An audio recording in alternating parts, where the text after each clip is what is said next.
میرے عزیزوں کس کی زندگی میں کیا چل رہا ہے آپ کو خبر نہیں ہے.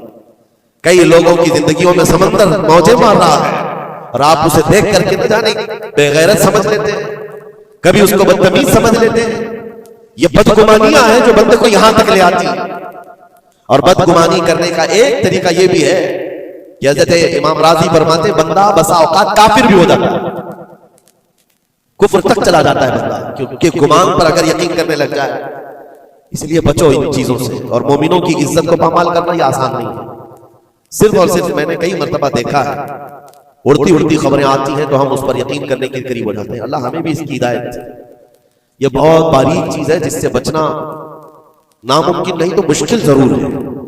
میرے عزیزوں اس سے بچنے کا ایک طریقہ یہ ہے بندہ یہ سوچ لے کہ مجھے رب تعالیٰ نے اس دنیا میں کس لیے بھیجا ہے.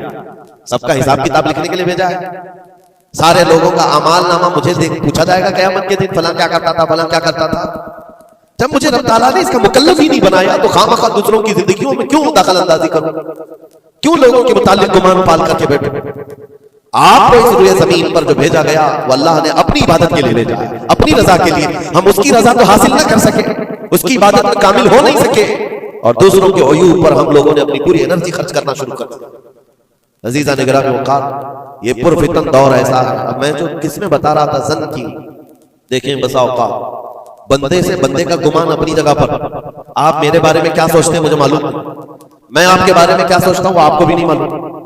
یہ تو بندوں کا گمان ہے, لیکن بندہ رب سے جو گمان رکھتا ہے یہ بھی بہت بڑا مسئلہ ہے, بہت بڑا مسئلہ ہے. اس کو آسان نہ سمجھے. یہ دماغ کے گھوڑے جب دوڑتے ہیں اس پر کنٹرول بھی تو نہیں ہوتا ہے, کہاں تک جائے کہ گمان. مسلم شریف کی حدیث ہے, میرے آقا صلی اللہ تعالیٰ علیہ وسلم فرماتے ہیں شیطان تمہارے پاس آتا ہے گمان کے راستے سے. تم سوچنے لگتے ہو آسمان کو کس نے بنایا, یہ سوچ ہی تو ہے. تمہارا دل جواب دیتا اللہ نے بنایا.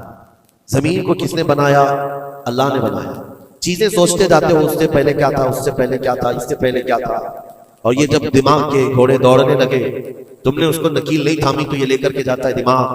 اخیر میں یہ گمان ڈالتا ہے پھر اللہ سے پہلے کیا تھا, یا پھر اللہ کو کس نے بنایا. یہاں آ کر کے تمہارے ایمان پر ڈاکہ پڑ جاتا ہے اور تم شش و پنج میں رہ جاتے ہو. خود سے اگر کچھ سوچ کر فیصلہ کر لیا کہ اللہ کے پہلے ایسا تھا یا اللہ ایسا تھا, نعوذ باللہ, تو کفر ہو گیا.